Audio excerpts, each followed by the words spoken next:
Have you ever prayed so desperately that you couldn't imagine God saying no?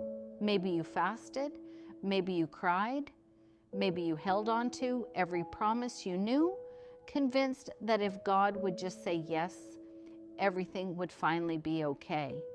But what if one of the most dangerous answers God can give is sometimes yes? That sounds impossible. After all, doesn't the Bible say that every good and perfect gift comes from God? It does. But the Bible also tells the story of people who wanted something so badly that even after God warned them, they refused to let it go. Eventually, God allowed them to have exactly what they asked for, not because it was His best, but because they insisted. That story might completely change the way you pray.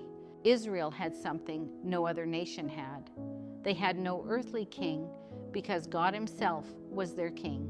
He had led them, protected them, fought their battles. But one day, the elders of Israel came to Samuel with one request. Give us a king like all the other nations. They wanted security, leadership, stability, but God saw something they couldn't see. It wasn't just about having a king. It was about replacing their trust in Him. So God told Samuel, listen to them, but first, warn them. And Samuel did. He will take your sons. He will take your daughters. He will take your fields. And one day you will cry out because of the king you chose. It was one of the clearest warnings God ever gave His people. But the people didn't stop to pray. They didn't ask God why He was warning them. Instead, they answered, no, we still want a king. We want to be like all the other nations. Can you hear the sadness in those words? They already belonged to the only nation whose king was God Himself, yet they wanted what everyone else had. And God didn't force them to change their minds. He let them have it, not because it was His best, but because they insisted. And just as God had warned, everything came to pass. And that's the part of the story many of us read right past. I wonder how many prayers we've celebrated simply because they were answered without asking whether they reflected God's best or just our insistence. Sometimes God's greatest act of love is His no, and sometimes His most sobering yes comes after we've refused to listen.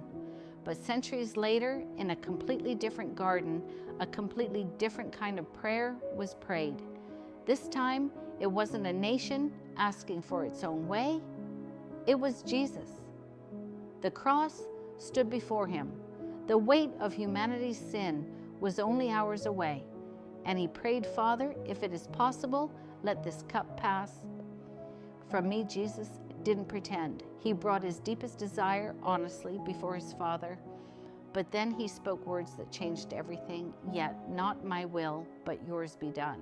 Do you see the difference? Israel said, give us what we want. Jesus prayed, give me what you know is best. One clung tightly to its own plan. The other trusted the Father's heart. And because Jesus surrendered, we have salvation today. Maybe the prayer that changes your life isn't, Lord, give me what I want. Maybe it's, Lord, if what I'm asking for isn't your best, give me the courage to trust you instead. Because God's wisdom has never failed, and His love has never needed our understanding to be perfect. So the next time God says wait, or no, or even a yes that comes after, He's invited you to examine your heart. Remember this, the safest place you will ever be isn't inside your own plans. It's inside the will of God, even when you don't understand it. Biblical wisdom for everyday life.